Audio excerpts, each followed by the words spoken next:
Le Festival international du film panafricain de Cannes est à sa 15e édition.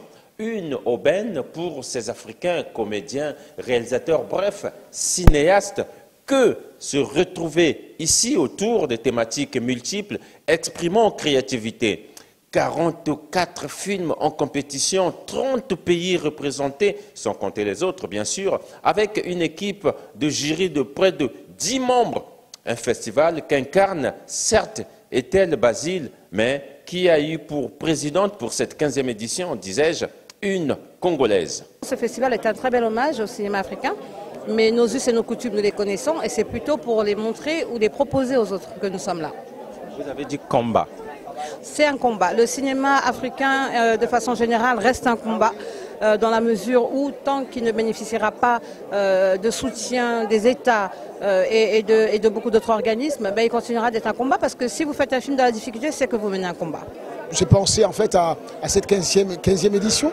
Je me suis dit, j'ai envie de réunir des personnes fortes, profondes en fait, qui ont une âme profonde aussi. Et Claudia en fait partie.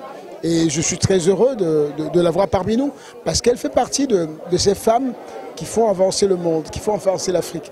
Para nós, a importância est de ver que...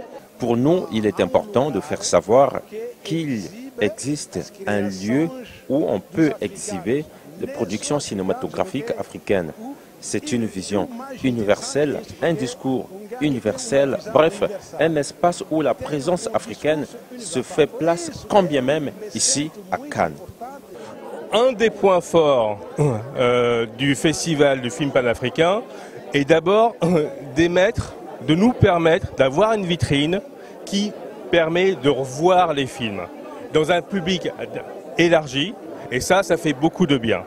Au-delà des surestimations, des estimations ou sous-estimations entre Congolais, il faut reconnaître une chose, ceci peut être toléré ou tolérable démocratiquement parlant, mais il est une évidence, culturellement parlant, le Congo se fait entendre, mieux se fait parler de lui, grâce à ses enfants, ici et là repartis dans le monde.